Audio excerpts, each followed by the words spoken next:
Good evening and welcome back to another episode of It's a Football Thing. I feel like we haven't been here in a little while. As you can see, Robbie's here. We've hit the upgrade button on RJ. We've transferred him out. We've made the new super signing, Borce from the football capital. You guys know him anyway. Thanks for jumping in, mate, and joining us tonight. How you going, buddy? I'm good, mate. I'm good. Thanks for having me on. I tried to copy RJ's haircut as well to try fit in. So hopefully, we're all matching except for Robbie. He's got a bit of an undercut, but we'll roll with it. It's like they did half the haircut on Robbie and then they gave up halfway. Robbie, how are you? The inflation, the inflation, you can only pay for half a haircut, so it's all good. Mate, they charge me double for this, mate. I'm telling you, it's a badger. What's going on, Rob? Mate, I'm pumped to be back, honestly, mate. I feel like it's been a while for everything. It hasn't been a lot to talk about. International's dragged on a bit, but mate, we've finally got here. Premier League is back, full steam ahead from now to the World Cup. It's going to be crazy. I just want to get back into it, mate. Big weekend all up, mate. There's sport all over the place. Premier League's back. FA Cup, the Australian Cup's on this weekend. NRL finals on. There's plenty to talk about. Yeah, it's going to be mental, and that's exactly what we're going to do, boys. We've got a few things we want to talk about. We are going to talk a little bit of domestic football. Obviously, the big local news of Quoll signing for Newcastle. That's big. We'll chat about that. We've got the Australia Cup final between the Macarthur Bulls and Sydney United, the Croatian sensations this weekend. And then, of course, we're going to talk Premier League. We have two huge derbies this week.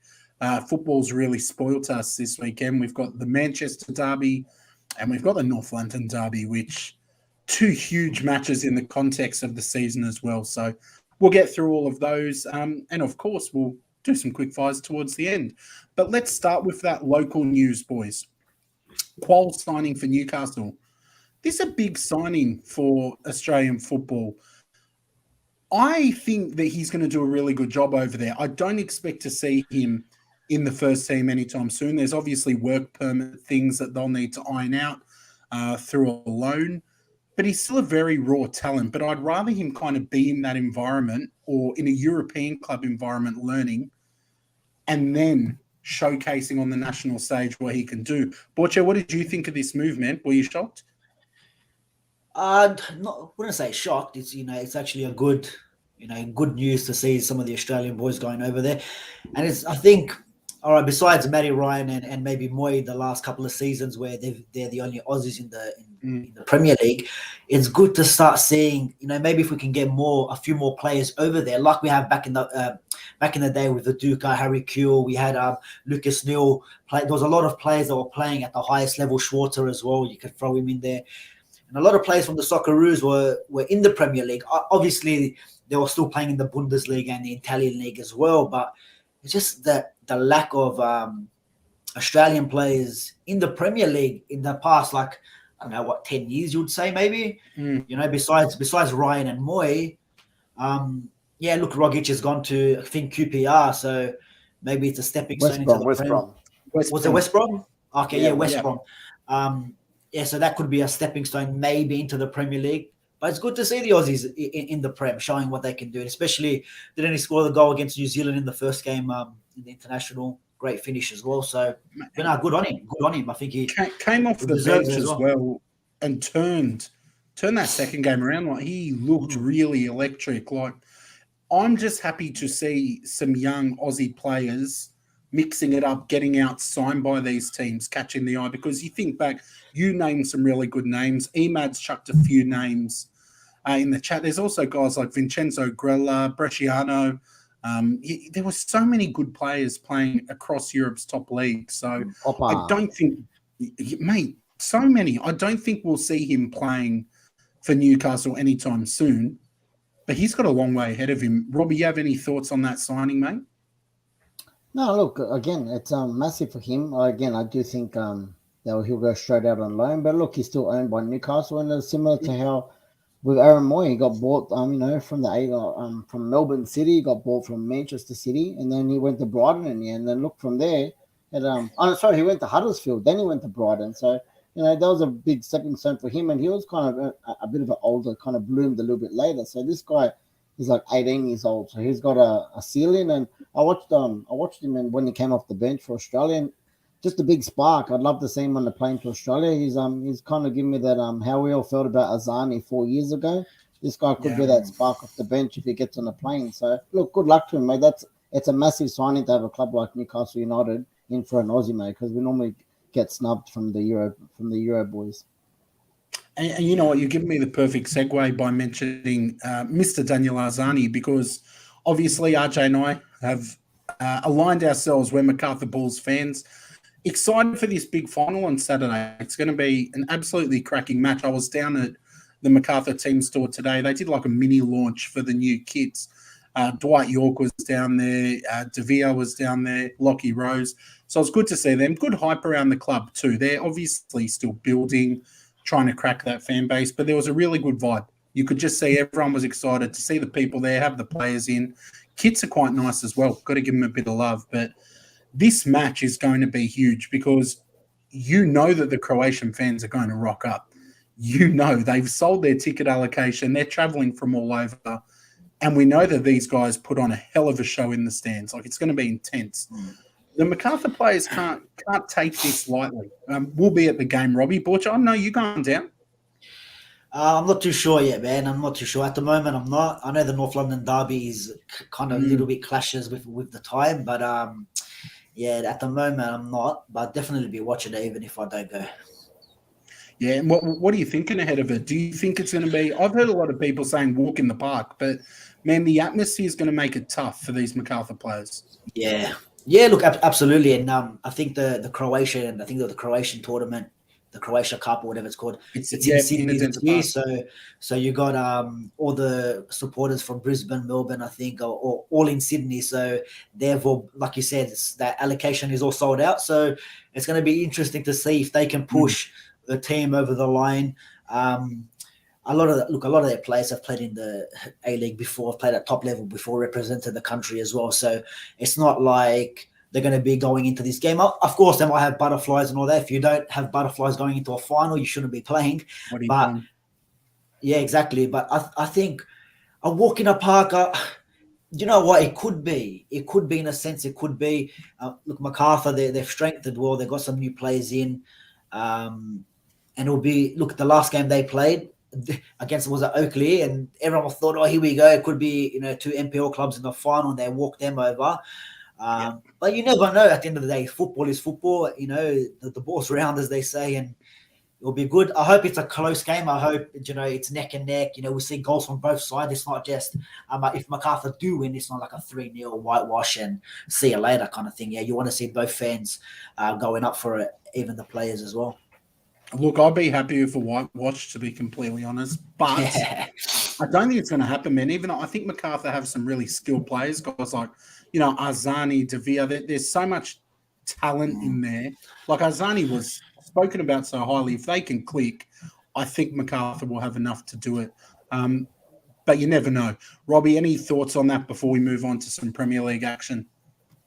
Yeah, I'm actually looking forward to this one. And, as for an Australian, I am a little bit of a, Aussie snub sometimes. You can tag me that. But I'm pumped for this game. I think it'll be great. And like I said, I think there'll be a lot of neutrals like myself in this game that'll go and actually enjoy it. There'll be a lot of people back in the NSL days that'll be there supporting Sydney Croatia or Sydney United. They're a very traditional old school club, as I've said, that's produced a lot of legends in Australian football. So like I said, there'll be ultras there. They'll sell out. I think that'll be the biggest thing for the Sydney boys is the support to try and get them over the line. Because personally, I do think MacArthur will have maybe a bit too much for them. They are, and it's not to say because they're an A-League club, but they have got a lot of quality, as you said, in that team. So look, I think it's going to be a big underdog story, David versus Goliath. But anything can happen in 90 minutes, and I don't think anyone expected them to get this far, and they have. So anything can happen, and best of luck to both teams. That's it. Right, let's move on. Let's get straight into the Premier League. Obviously, I have the pleasure of being joined by two Manchester United fans. We've got a Manchester Derby, boys. Borce, your tips are going to count for RJ this week. So make sure Poor RJ. a bit of sabotage. Who's leading the tipping comp there? Because I can help you out. I think I'm in I front by actually think it's one, mate. Rob. Yeah, Yeah, Josh. I'm coming last, so help me get a leg up. But let's jump straight into it. Obviously, a very big match for you guys. You had a really positive result against Arsenal, so that was your biggest challenge of the season so far, and you were victorious. This now is a big challenge as well. So Liverpool was just any other day. Okay, it's okay. It's all right. It's all right. This Liverpool at the moment, Sydney United would turn them over, mate. But look, Manchester City Roll back the predictions. Roll back the predictions from that round.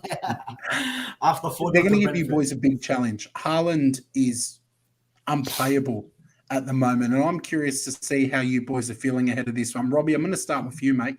Where are you at? Well, I think everyone's expecting me to be negative because I'm the one that normally says, I know when they come up, we're going to get smacked against a big team like this.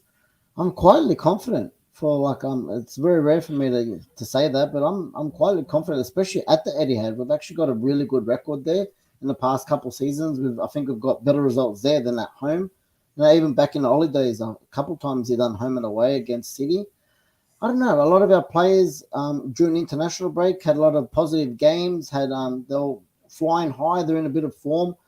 Technically in the league, 4 in a row, we are the most informed team in the league. I know it's been nearly a month since our last game in the Premier League, but I don't know. There's just something. I know Haaland is going to be crazy. He's unstoppable, as he said.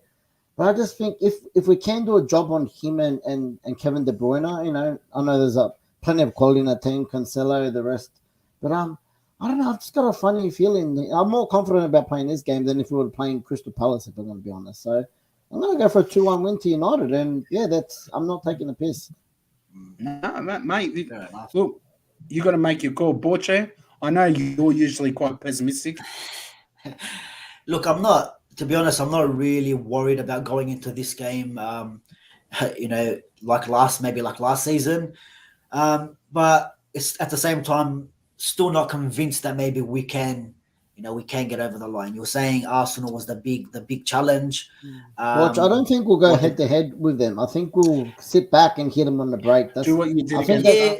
Yeah, I do think we're not ready to go. The 18 passes, everyone touched the ball and we scored against you. Yeah, we can do that against City. That on the break type of football. All good. Now look, at the end of the day, it is Manchester City. And I know we've won 4 on the bounce. The football has been better. Some of the players from last season that haven't really been showing up, they've been stepping up. We saw Anthony score on his debut as well. But at the same time, how is this team going to go when we go a goal down? That's the thing for me. We went a goal down against Real Sociedad and we didn't pull one back. All right, it was a dodgy penalty, but we still went behind. Against Arsenal, we went 1 goal down, but it was caught offside. It would have been interesting to see if they gave that. And then could we have done the same? Could we have went 3-1 if we were still 1-0 down? That's still questions there from Man United to see what the mentality is if that happens, if we do go a goal down. But yeah, look, like everyone, most of the people are saying in the chat as well, Haaland is their main man. And I don't know, man. Do you guys think that they rely on Haaland way too much? Like this season, if you look at where the results are going, do you think without his goals, they're still getting a lot of them results? I know it's all hindsight. You know what though? I don't know. I don't even know really if it's relevant. I mean, if you've got Haaland there, he's no matter what team you slot him into, he's going to be the focal point of the attack. And as the focal point of the attack, the rest of the team's job is to supply him. If you can shut him down, because I know Emad put a comment in the chat saying if you shut down his supply, he's just a statue. But don't forget who his supply is. Like he's got some really talented players behind him. I actually think this one will be a draw. To be completely blunt, I'm going to go with a 2-2 draw. I think there'll be goals. But Haaland, shutting him down, it's no easy task. The only chance you've got of shutting him down is him shutting himself down, like him just rocking up and not being in the right form for the match. But that's a big chance. We've seen Bournemouth keep him quiet, as you know what I'm saying. And I know he got an assist in that game, but Bournemouth kept him quiet. I think there was another game, maybe I can't remember which it was, that he didn't score in. Look, it'll be interesting to see what Ten Hag does. Do you know what I mean? How he sets up the players. Obviously, the back line, to me, we don't change. We go with that same back line, because if we put any other centre back in, then we might get relegated on Monday morning. You know, but like, yeah, it all depends who they put on him, and also the midfield. Are we going to finally see Casemiro start in this one, or is it again McTominay deserve to be picked, deserve to start? Does he continue with that?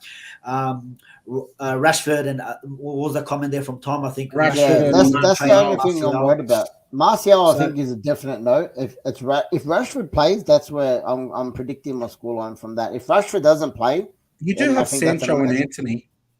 Yeah, no. We still got Ronaldo and Ronaldo as well. Yeah, Ronaldo. So you still got the pace lately. Yeah, but you still got the pace. Look, let's be honest. I don't think Ronaldo has no pace, bro. He's got no pace, bro. He hasn't started Ronaldo. The only game he started him was against Sheriff, I think. Yeah, it was against Sheriff. So you could even see with Sancho, Anthony, and then Alanga maybe down the middle, or if he goes with a false nine with Bruno or Eriksen. I don't think he will with Eriksen especially, but maybe with a Bruno. It'll be interesting to see, especially with no Rashford or Martial again. So yeah, look, I'm not going into this game worried. I don't know why. I don't feel maybe on match day it will be like, oh, okay, here we go. At the end of the day, maybe it is just because it's Manchester City, and you know what I mean, even though they're the noisy neighbours, we all know the bigger club is in Manchester. But on there, I think whoever rocks up on this day could get the win. But I'm going like Scott here. I think it could be a draw. I think it could be a 1-0, and don't be surprised if it could be a 0-0. I don't think we've seen a 0-0 in a while. And also, there's that stat as well where every manager that's faced Pep, in terms of Man United manager, haven't won their first game against Pep, especially at the Etihad. And also, I don't know, do you factor in that we haven't played in so long as a team? I know other players played. I know there's still international break, but does that kill? Yeah, but they still played a game. Does this affect our momentum? Like, all right, we beat Arsenal. We're on a high. We've got 2 games that we didn't play where they actually did play a game. So, I don't know. I know we played Europa, but I'm going for a draw in this one, man. I'm going for a draw. Hopefully, we get the win. It'll be a massive result if we get the win. It also depends on what the result is on was it Saturday night with Spurs and Arsenal, because that could fire up Man City even more. You know, if there's a draw there or a result goes one way where they can maybe go on top, they might come out all guns blazing. So it's going to be an interesting week of football, boys, and it's back in the Premier League this season. It's hotting up. Robbie, I don't know if I caught your tip, man. I know you said United to win, but what was his score? Yeah, I said 2-1, but you guys are kind of like put me on the fence again. Rattled you a little bit. Come on, mate. Back the boys, bro. Back the boys. Say you're 3-1. Say keep 3-1.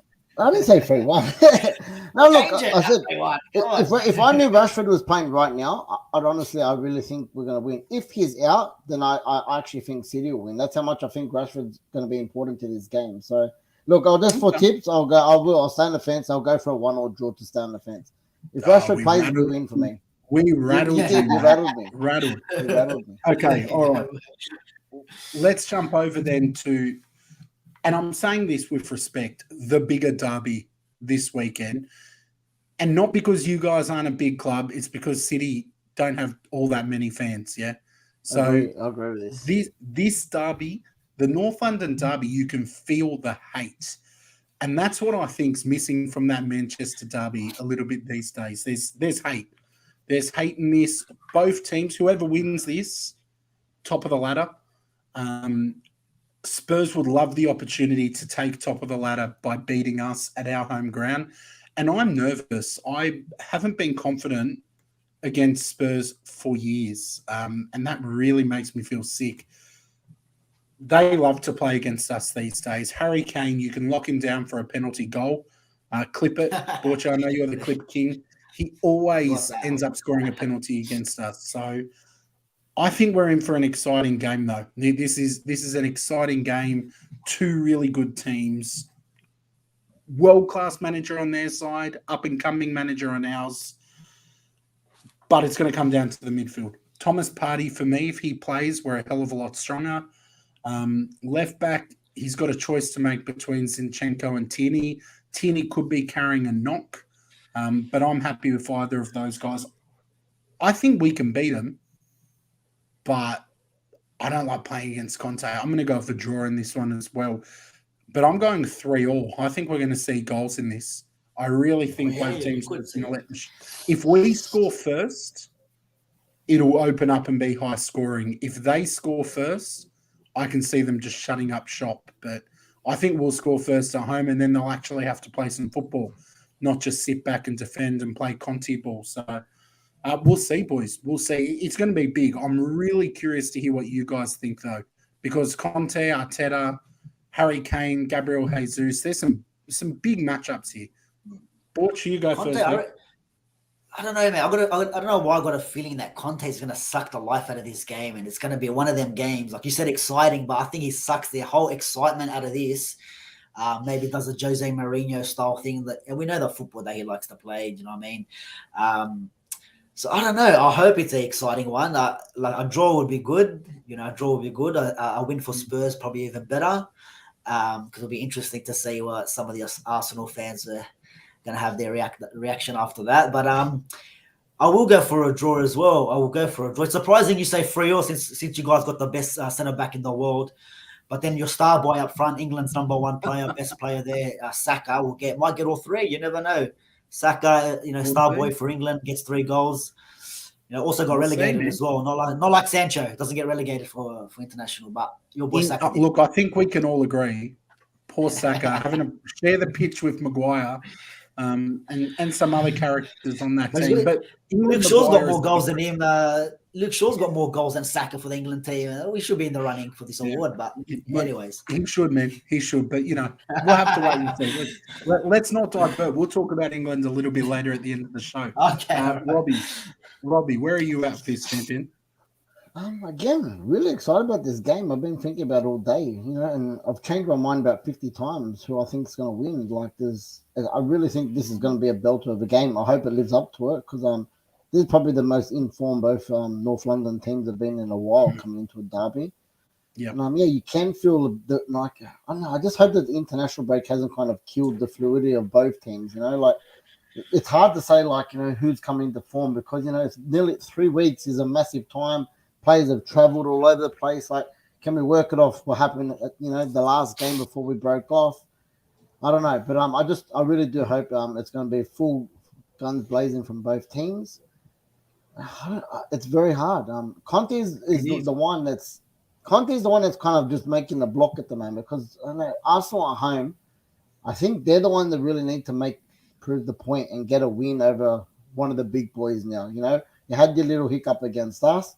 If you guys, I think even dropping points with a draw at home to Spurs, I still think a lot of people will doubt you guys with that, saying, as soon as you come up against one of the big 6, you guys you're not stepping up. So, I don't know. If Lloris is still not playing because he was injured and he didn't play for France, I think that's a massive loss for Spurs. If he doesn't play, I'm not sure.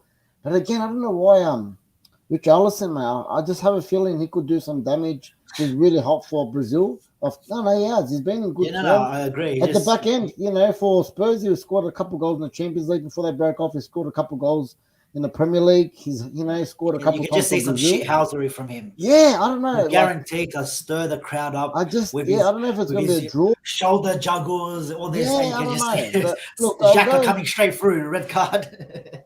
I'm still going to go for. I'm going to go for an Arsenal win, 2-1.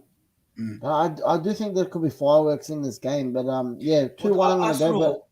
Spurs have a 1 at the Emirates and maybe at even Highbury. Is that still a record from Highbury or is it earlier? Have they won at the Emirates? Spurs? Yeah, have they? It's always been have they? I'm pretty sure they beat us at the Emirates before. Well, there's I know there's a record, especially the last couple of results. It's always been the home team that actually wins the game. Or it's a draw. Or Spurs haven't beaten you maybe in ages at home, so that could play on their minds a little bit as well. So who knows? But I feel like we'll be the more nervous. We'll be the more nervous of the two teams because we lost that last one at the end of last season. That was a big match. that was one we didn't want to lose, and that stung, man. That killed so much positive momentum. So we'll have to wait and see. We'll have to but wait and see. most of your Brazilians stayed though. Edu done, bit of the dark arts and told him that don't worry, don't call him up. They were here training, mate. So you got a bit of an upper hand. The boys, Jesus, Martinelli's, and all these guys are hanging out. We're not going international break. Chilling, but training and match fitness are different things. Like, I don't know, I'm a big believer that it's good for players to be playing. Like, I don't know if you'd get more from playing a high quality international than you would being at the stadium training. Like, who knows? But what we do know is that it's a high stakes match, and it's going to be a big one. My man likes that McArthur kid. Thanks, buddy. Picked that up today. Let's move on. We've got some other games. We're going to do some quick fire predictions. Okay, you know how these work, Borce. You've been here before. Yeah. You are tipping for RJ. So this is big for you, man. This is big for you. All right. We've got Arsenal Spurs, 9:30 kickoff. God bless. And then we're going straight to Bournemouth versus Brentford. What's happening there, Robbie? Look, mate, I hope the Bees get over the line. I think Tony hopefully comes off.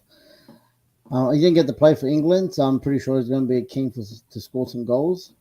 Ball Cup's around the corner. I'm going to go 2-1 to the Bees. Yeah, I'm going to go Brentford 2-0 in this one. RJ's going to kill me. Look, Bournemouth haven't lost the game, I don't think, or have they? I don't think they've lost the game since their new manager has come in. True. So let's go for another draw here. We'll go 1-0. Okay. Sorry, RJ. Okay, Mr. Squiggle. He'll probably try and change him anyway when he gets back. We'll go Palace Chelsea. This will be an interesting one because Chelsea's form not brilliant, but Palace up and down. What do you think is going to happen here, Borce? Wow, it's going to be interesting. Yeah, Graham Potter in the building now for Chelsea. I don't think he's played a Prem game, right? The game got called off against Liverpool. That's right. Do they still have a few injuries, Chelsea? Who's out? Is any players out for him? I'm not too sure. Not sure. Look. RJ will say Chelsea, so I'm gonna go with him. I'm gonna say maybe 2-1 to Chelsea. 2-1 to the Chelsea boys. What about you, Robbie? Yeah. I think this is going to be a boring game, to be honest. But I've got to give benefit of the doubt to Chelsea. They are the better team on paper. 1-0 Chelsea. Yeah, I'm going for that new manager bounce for Chelsea, unfortunately, against Paddy V. I'm going to go with 2-0 to Chelsea as well. Next one, Fulham at home, hosting Newcastle. Shano's put a bit of commentary in there. Wilson and Bruno are back. Mitrovic could be out. Hoping for a big 3 points for Newcastle. Oh, man, if Mitrovic is out, my tip changes. Because why is he out? Sorry? I don't know. I didn't know he was out. He was scoring goals for Serbia on the international break. I didn't realize he got injured. Yeah, I'm not sure. I hadn't heard that he was injured either. I'm going to make my tip on the assumption that he's playing because I think they will. I think they will play him. I'm going to go with a 1-1 draw. Borch? I'm going to go for a Newcastle win. I don't know I think they've got like 5 draws. I think 1 win and 5 draws Newcastle. Am I right? Maybe the comments can tell us, but I think they get another win here at Newcastle. Okay. What about you, Rob? Yeah, look, I'm going to Shane's the Newcastle expert. So if he's saying no Mitrovic, no party for me. So, yeah, I will go for 2-1 win to the Toon. Yeah. Okay. All right. There we go. Let's move on. Liverpool Brighton. The Potterless Brighton. Has he taken the magic, Mr. Potter, over to Chelsea and left Brighton there? They've overcome some challenges already. We thought the losing Basuma would really hurt. They've been okay. And they've got some players playing some good football. So we'll have to wait and see. But I do think Liverpool might have too much. They've got to win at some point. I keep tipping them. They're going to win at some point. And I think this will be it. So I'm going to go for Liverpool to take this 3-1. What about you, Rob? Yeah, look, just a quick 2 cents on Brighton. No one's really said anything about the new manager, Roberto Di Zerbi. Mate, this guy could be an upgrade, honestly, on Potter. A lot of people don't know about him. This guy could be, in the next couple of years, especially now he's in the Premier League. If he takes his Brighton team and does something like what Potter did, this is definitely another stepping stone for him, and he could be, from one of the big boys eventually. So I've got big raps on him. I think Liverpool will win. But Brighton, watch out for Brighton, man. I still think once he builds his team and they play the way he wants to play, he can be better than Potter. So I will go 2-1 to Liverpool, but I'd love to see Brighton upset in this part. All right, what about I'm you? going to I'll go for a Liverpool win as well. And I'm telling you now, last chance for the Liverpool in the fantasy team. I swear, if there's no clean sheet and if Salah doesn't score, forget him. I should have maybe listened to Tom the whole season. He was saying no Liverpool players. I've bit the bullet and it's cost me a few times. But look, I'm still top of the table in fantasy and in the head-to-head tournament. But I am going to go for Liverpool. Maybe a 3-0 here as well. Yeah, like you were saying, Robbie, with their manager, I was actually on there was like a seminar on the coach's voice about him and some interesting stuff that he's been talking. So it'll be good to see how he goes in the Premier League. It'll be very interesting. Interesting, boys. Interesting. All right, let's move on to Southampton hosting Everton. Borce, let's go straight back to you, man. What's going to happen here? I'll tip Everton for this one. Don't know why. I know they won their last game. Hopefully they carry on that momentum and they get another win here. I think 1-0. I'll go 1-0 as well. 1-0 again. Back-to-back 1-0s. Robbie? I completely agree. 1-0 Everton. I'll keep it short. Yeah, well, make it a hat trick, boys. I'm with you.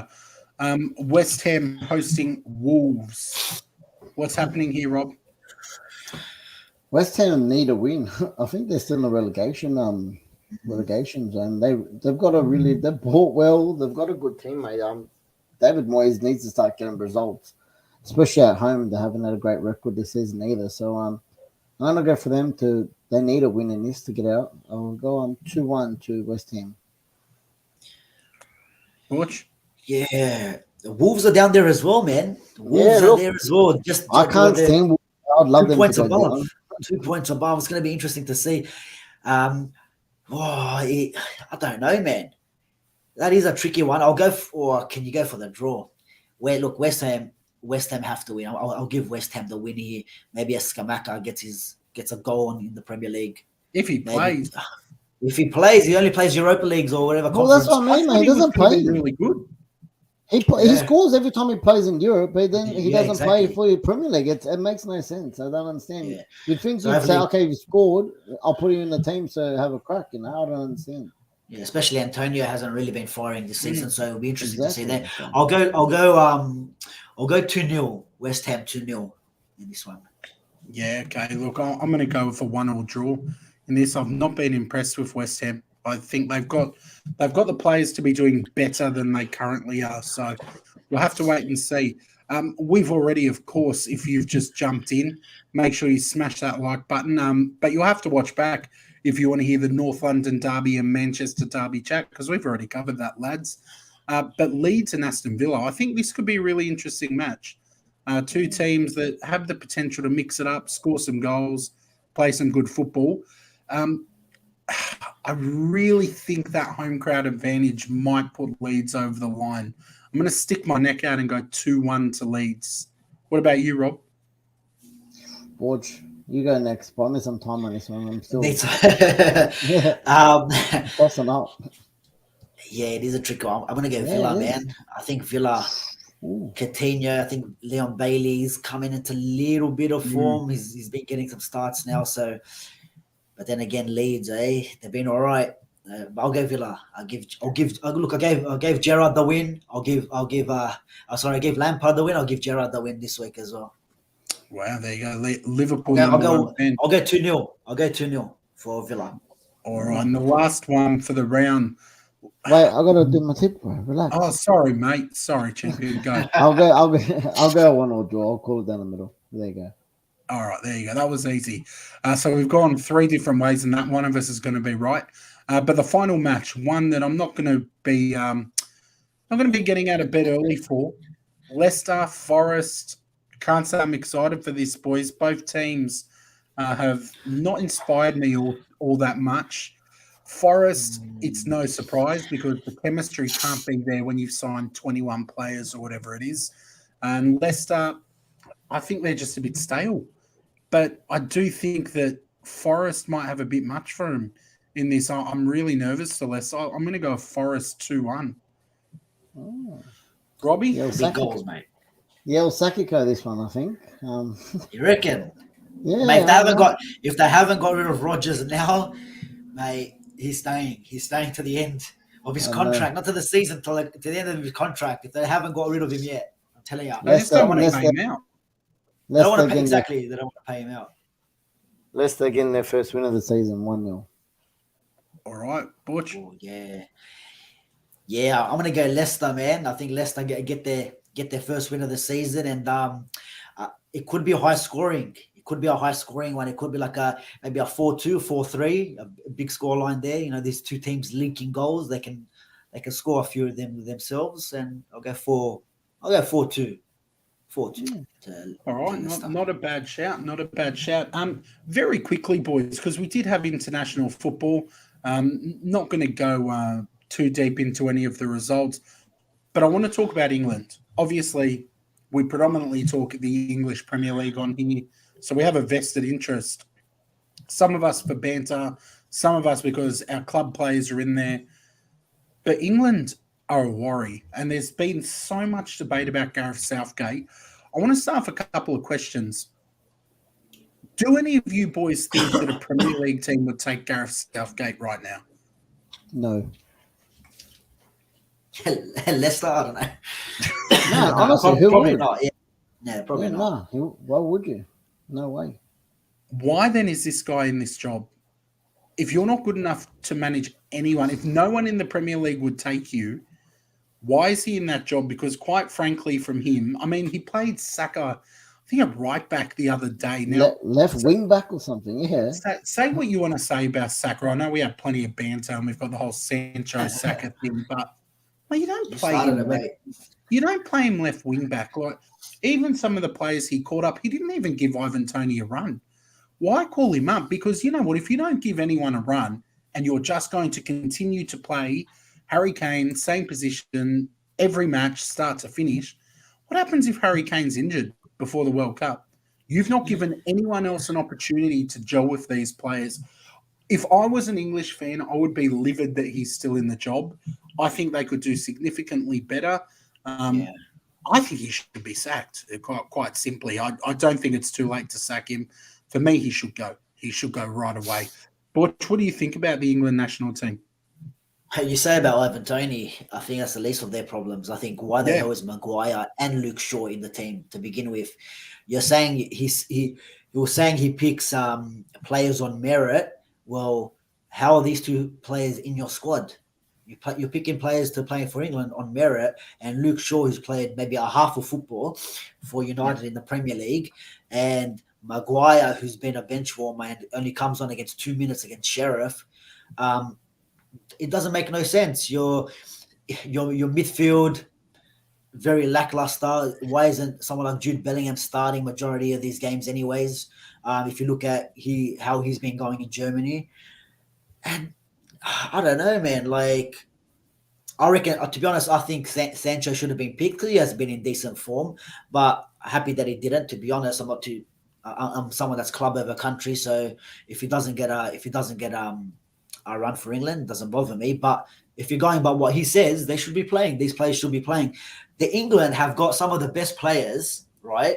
And they're not. First of all, he's not playing him, and then the players that he's got in there, he's not even playing a system where they can even get creative or anything. It's very like kind of system. Like you got all these exciting players. Exactly. So it's like the football shit and boring to top it off. Like you're playing him against like the game against Italy. Like there's a little bit of a rivalry now between England and Italy, especially in the Nations League. The obviously the final of the Euros. But you look at Italy, they're just going out there and just kind of playing him off the park like nothing. Like these guys are Lithuania or someone, Albania, do you know what I mean? Just completely playing him off the park. So I don't know, man. If England want to do something in this World Cup, the thing is it too late though? Like the next time they meet Southgate, it's the World Cup. So is it too late to get any manager in? He's not gonna It's not going to fix anything in the 2 weeks they got before the World Cup. Let's be honest, and that's why I was saying, even with like a lot of people wanted Graham Arnold out for the Australia after the qualification, they wanted him out. I'm like, in the time he's got with these players, he's not going to change much. Like, he's not really going to change much in terms unless he brings other players in, that haven't really been playing. But then like who, especially for the Australian team. But for England, the only thing a new manager will do before the World Cup is bring maybe better players that actually deserve to be in the World Cup. And it's just, like he brings like Trent. All right, listen, Trent's been good for Liverpool for the last couple of seasons, but you're not playing attacking football. can't defend. You put someone else in there that can defend. Yeah, a lot of it doesn't make sense. So look, unless they have a fairy tale run again, England, it's going to be hard to see them. I reckon they'll probably even struggle in the group. I know they got like Iran or whatever. It should be a walkover group, but they could struggle. That could be one of the teams that maybe doesn't make it out. Robbie, final words on Mr. Southgate and England from you, champion. Southgate should be sacked. I've already made that. I've already said that this week, especially after the Italy game. Obviously, I was wrapped because as I was bragging, again, one of the worst Italian teams I've ever seen. In the century, and that's not taking the piss either, mate. Yes, there's a couple up and coming, but after we missed out on the World Cup, and then we got this draw in the Nations League, I actually expected us to be relegated, mate. You look at that, England, Germany, Hungary, and us. I thought we were going to be the relegated, and where are we? We're the one that's in the final four. And in the final four. Why aren't you in the World Cup? I went to Macedonia to stay there, right?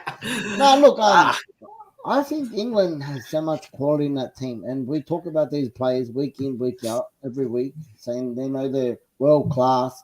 They're playing the best league in the world, and then they get turned over by a team like Italy.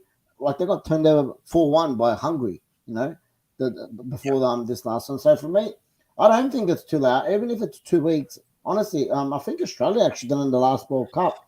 I can't remember his name, but we're bringing the Dutch coach, literally with 2 weeks to get the team ready, and they went okay. But for me, Pochettino, mate, go and get Pochettino just for this World Cup. He's available. He knows Harry Kane. He knows Dyer. He knows the English boys. He's been in the Premier League, and they're all playing the Premier League. Man, this team should be just take the shackles off. Just go play football like how Zidane used to let Real Madrid. I reckon, why wouldn't you take a risk on that over Southgate? He's got too much credit in the bank. You get to a semi-final, you get to a Euro final, mate, and then what's he get? More contract extensions. He got there with the easiest possible. He's had the easiest possible run-ins in both the World Cup and the Euros. Because he got them there and it's never been there before. That's why he's got so much credit in the bank. And for me, they will sack him after it, unless they win the World Cup, which for me is whether England are going to go out in the group stage or they will win the World Cup because they've got the quality to do it. They've got, on paper, they've got one of the best teams and the most depth in the whole World Cup. But Gareth Southgate, we've seen what he done in the Euros. It worked for him. He played very pragmatic, and they worked on their defense, and they're winning 1-0. Raheem Sterling turned up and was getting those goals for him. But when it mattered, with all that attack they've got, done nothing. All the creativity they've got, Phil Foden, Jack Grealish, Mason Mount, they've done nothing creative. They scored a couple of penalties, and they got away with a couple of lucky goals from Raheem Sterling. In the Euros, but even in this tournament here, maybe the last time they scored before this Germany game, I think the last time they scored from open play was against San Marino or something. So against San Marino, and even that, at the same time, I can see the frustration because you're playing some decent teams in the group. You are hungry, but we saw what they did to France in the in the Euros, and they knocked them out. They did, I know Switzerland, but they beat them in the group possibly. Or draw. Yeah. They did well. They did well, and coming into this tournament as well to slap up England and all that sort of stuff. So on one hand, you look at it and be like, everyone said this Nation League was like a bullshit league. It's just a glorified friendlies.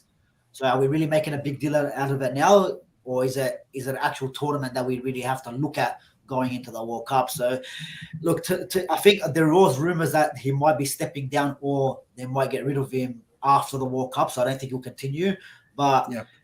you probably shot yourself in the foot already, especially with some of the players getting older, might not be there in the next World Cup. This could be a chance again. And like, what's the chances England go to? Would it be semi-final, and then a final, and then again into the top four of a World Cup, which is maybe harder to make it. So interesting. I don't know. We'll have to wait and see.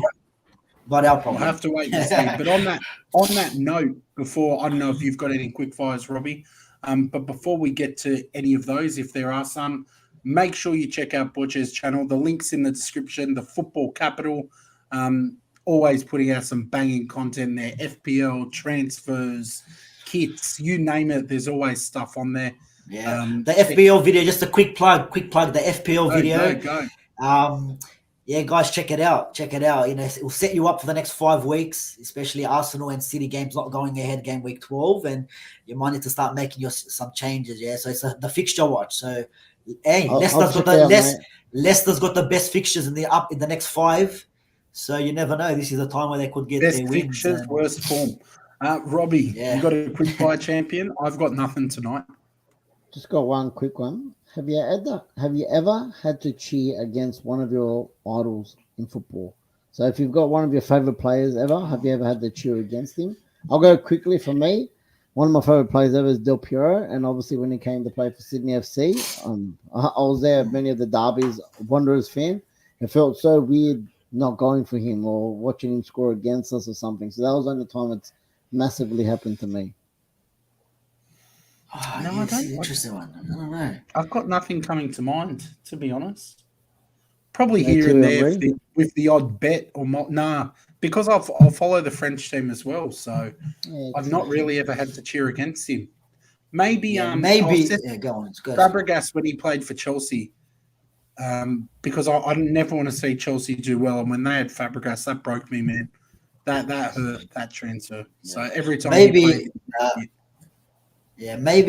that was a 2008 Euro. Was it the Euro or the World Cup 2006? Yeah. I can't remember. 2008 Euro. The Ronaldo and Rooney situation.